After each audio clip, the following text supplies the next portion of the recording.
Tata power ने अपने Q4 के रिज़ल्ट अनाउंस कर दिए हैं। तो ये सारी वैल्यूज़ करोड़ में दी गई हैं। तो आइए सबसे पहले नज़र डालते हैं इनके टोटल इनकम पर।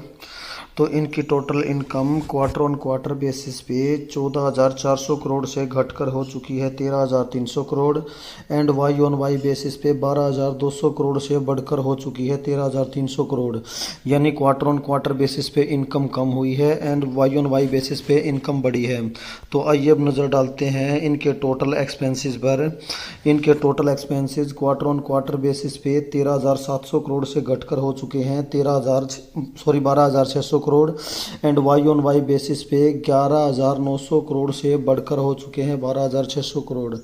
यानी क्वार्टर ऑन क्वार्टर बेसिस पे एक्सपेंसेस कम हुए हैं and Y on Y basis पे एक्सपेंसेस बढ़े हैं।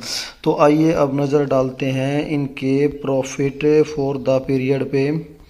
प्रॉफिट फॉर द पीरियड, तो इनका प्रॉफिट फॉर द पीरियड आप देख सकते हो यहाँ पर 1,000 करोड़ से घटकर हो चुका है 938 crore Q on Q basis पे and Y on Y basis पे 632 करोड़ से बढ़कर हो चुका है 938 करोड़।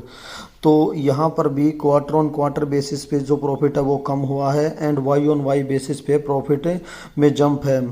तो आइए अब नज़र डालते हैं इनके ईपीएस पर।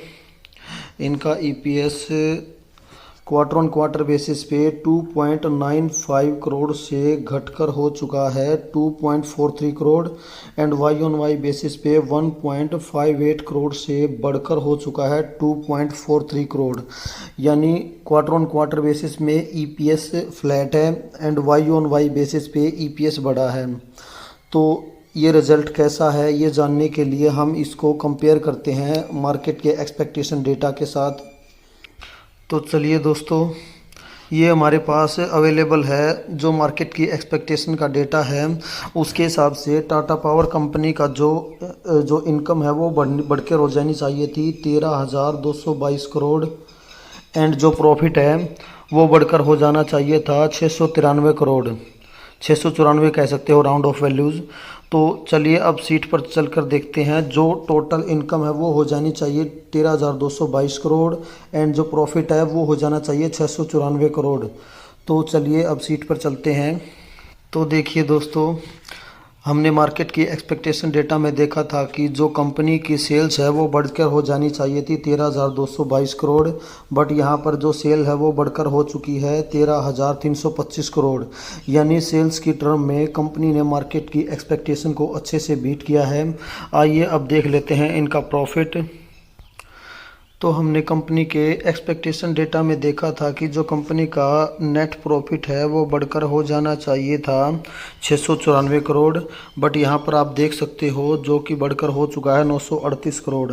यानी प्रॉफिट के टर्म में भी कंपनी ने मार्केट की एक्सपेक्टेशन को बहुत ही अच्छे से बीट किया है। यानी चाहे सेल्स की टर्म में हो या फिर प्रॉफिट के टर्म में हो, कंपनी ने अच्छे से मार्केट की एक्सपेक्टेशन को बीट किया है। तो कहा जा सकता है कि कंपनी का रिजल्ट काफ़ी अच्छा है। ओके, थैंक यू दोस्तों।